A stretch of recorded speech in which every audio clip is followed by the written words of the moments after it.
ආදර බතේ පැනියන් කළු පද්ද පද්ද එලියන් හිතේ මැද්ද කියපන් හා නැද්ද අලකම් මට පොඩ්ඩ අර සංසලු අන්ද පලඳන් අපි මුද්ද මේ පරම්පරාවට මාර අවුලක් වෙලා තියෙන බං. ඉදාවටම මුන්ට මොංග. ඉස්සර බං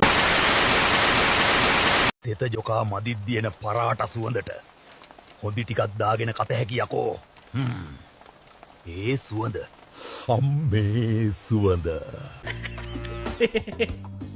මචං යෝ සුද්ද මොකද මේ? කැලණි ගඟේ ජල මට්ටම කුක්කු දෙක ළඟට ඇවිත් සෝබාදහම මොනවාද කියනවා? යෝ ඒ රෙදි ටික ගන්න බැරි වෙලා ගුටි කෑවනේ. අලුතෙන් මේ කොස්සකුත් අරන් යන්නේ ඒ ගහලම කොස්සත් කැඩුනා.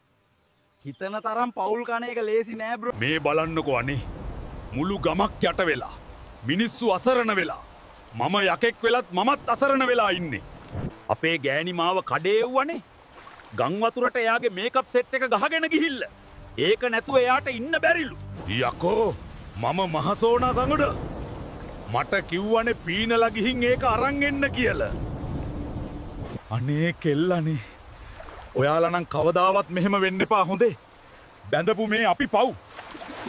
පණ වෙනයි බයිලා වෙනයි. මට ආරංචි වුණා උඹලා මාව කැත විදියට මීම්ස් වලට ගන්නවා කියලා. පොඩි බයක්වත් පෙන්වපන් යකෝ මට. කොහොම මීම්ස් වලට ගත්තාම මං කොහොමද යකෝ රෙද්දක් ඇඳන් පාරේ යන්නේ? හිතන් ඉන්නේ මම හේමාල්ට බයයි කියලාද? නෑ යකෝ. ඒක රංගපෑමක් විතරයි ඌගෙන් ගුටි කැවට. ඌ මට ඒකට ගෙව්වා. මං එහෙම හරි රංගපෑවා. උඹලා මොනවටද ඉඳලා තියෙන්නේ? උඹලා ඉඳලා තියෙන්නේ මොන්ටිසෝරිය මලකට විතරයිනේ. ඒක නිසා කටයි පුකයි වහන් හිටපල්ලා. මතක තියාගන්න. ඔය මොන අයියලා වැඩ දැම්මත් මම තමා යකෝ මේකේ රියල්ම ජී. උඹලා ඇටේවත් නැහැ මම වැඩ දාද්දි. ඩෝ කවුද යකෝ තට්ටුවට ගංජ වෙනුවට මෝරා පාරක් තියලා තියෙන්නේ?